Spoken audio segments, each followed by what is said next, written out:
Salut à toi passionné de tennis et bienvenue sur Game Set Talk. Aujourd'hui on se retrouve pour aborder la 5e journée du Master 1000 de Monte Carlo.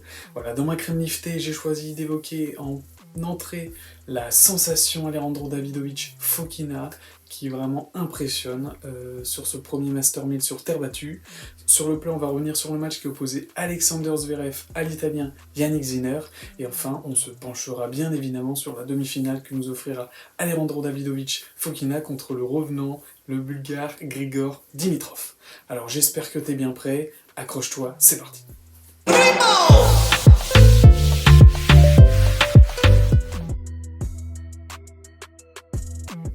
Comme je vous l'ai dit, on va revenir dans cette entrée sur Alejandro Davidovich Fokina, la sensation de ce Master 1000.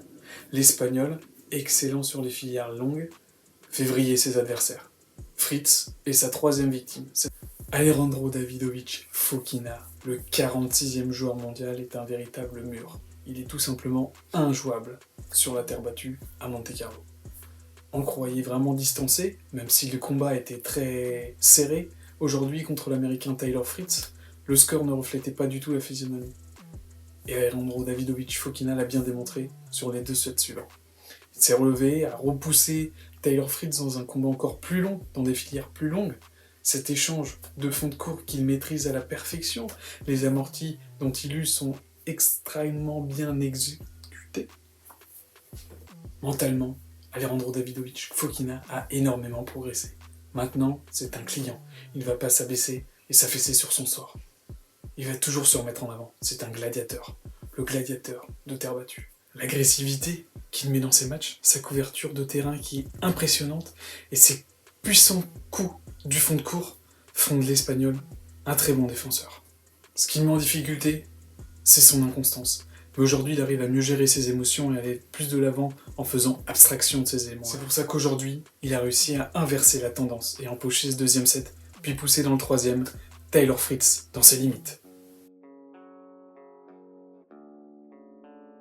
Et maintenant, place au plat.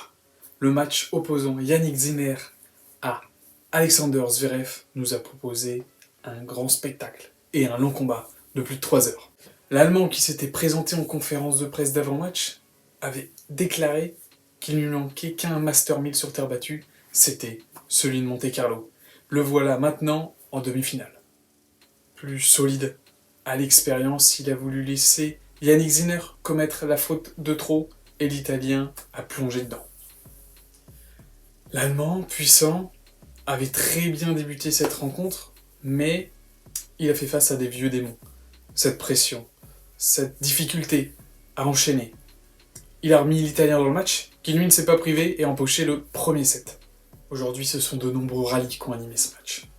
Malheureusement, les 2 joueurs se sont enfermés dans des rallyes qui ont coûté la victoire à l'Italien, peut-être un peu trop jeune.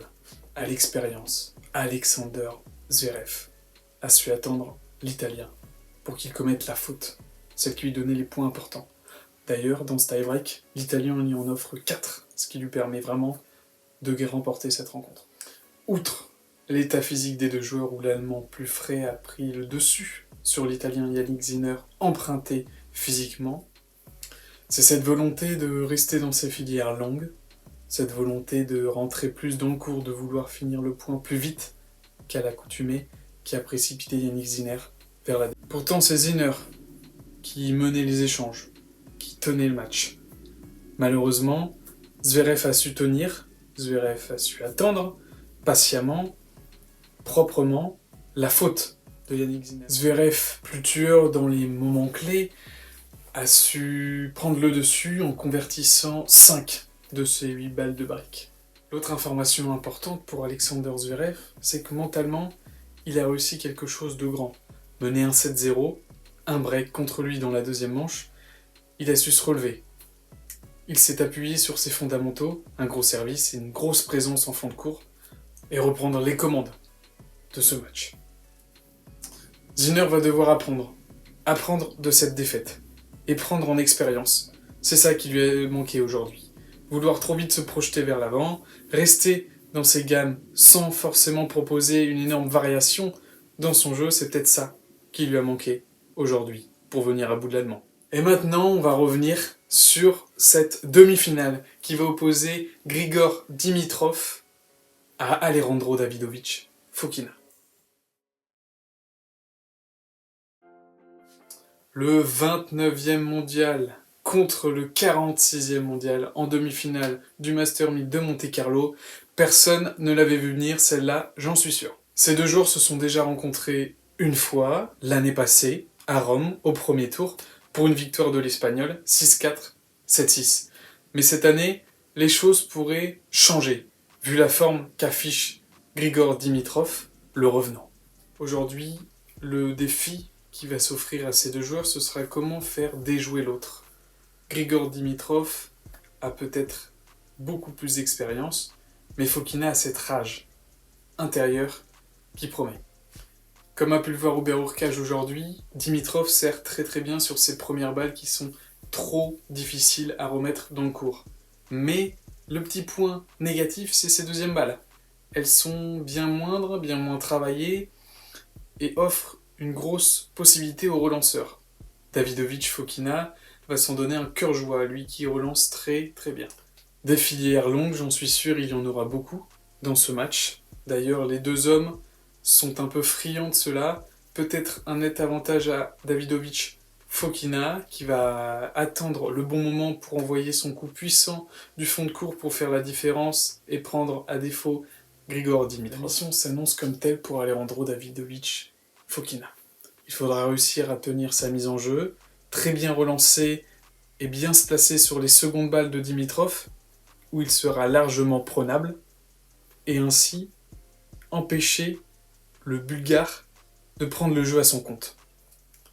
Mais l'Espagnol, lui, se déplace très bien et n'aura pas de mal à contrer la tactique du Bulgare. On va donc retrouver les deux joueurs dans des filières très longues, à voir qui prendra l'avantage. D'un côté, l'expérience de Grigor Dimitrov, de l'autre, la folie d'Alejandro Davidovich Fokina. Personnellement, je n'arrive pas à dégager un réel favori, même si j'aimerais peut-être voir l'Espagnol remporter cette rencontre. Cette crème liftée est terminée pour aujourd'hui. N'hésite pas à t'abonner, ça nous donnera plus de motivation et plus de force pour la suite. Moi, je te dis à très vite. Bonne soirée.